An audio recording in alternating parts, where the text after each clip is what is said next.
Hello ka-umami! Gusto mo rin ba yung ganitong pagkakaluto ng bagoong alamang?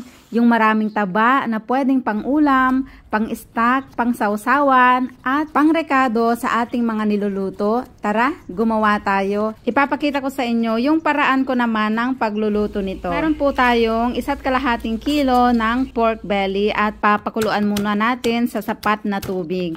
Habang pinapakuluan, maghahanda naman tayo ng maraming bawang, sibuyas at kamatis. At dahil pang all-purpose naman yung ginagawa nating bagoong alamang, wag na nating tipirin sa sahog dahil masusulit naman natin ito dahil nga pang-stack natin ng matagal. Itong kamatis ay malaking tulong para lalong sumarap ang ating bagoong alamang at syempre pambawas sa alat. Hinahalo-halo ko lang para naman pantay ang pagkakaluto at para hindi dumikit yung ating pork belly.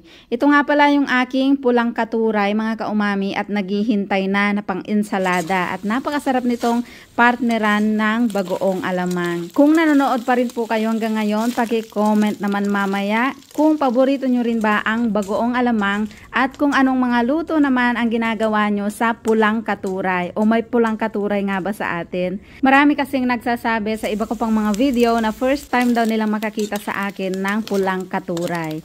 So ganito na-achieve na natin yung pagkakasangkot sa na gusto natin sa ating pork at hahanguin ko na muna from the kawali at babawasan ko yung oil dahil sobrang dami naman. Set aside muna natin at maggigisa na tayo ng bawang, sibuyas at ng ating kamatis. Bahala na kayo kung alin ang mauna, basta ako nauuna lagi ang bawang. Isasangkot sa lang natin ito hanggang sa bumango bago isunod yung ating kamatis. At paki-comment din po mamaya kung taga saan kayo para naman malaman ko kung saan makakaabot ang ating video na ito. Salamat po.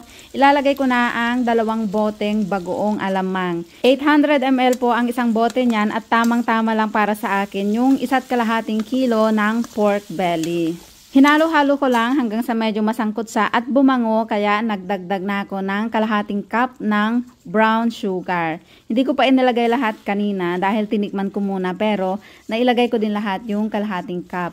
Nilagyan ko din ng mga 4 na tablespoon ng suka at vetsin. Yes po, lagi ako nagve-vetsin sa aking mga niluluto.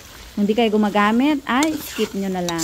Inilagay ko na rin yung pork belly dahil yung ating bagoong alamang ay namumula-mula na o tuyong-tuyo na. At yan yung gusto nating ma-achieve, yung namumula or kulay brown na bagoong alamang. Kapag nagluluto ako nito na pangsawsawan lang ay dinadamihan ko ang asukal para mas lalong mag-dark pa yung color at nilalagyan ko naman ng Sprite para maging saucy. Pero ito ngayon ay pang-ulam at pang-stock kaya okay na sa akin yan.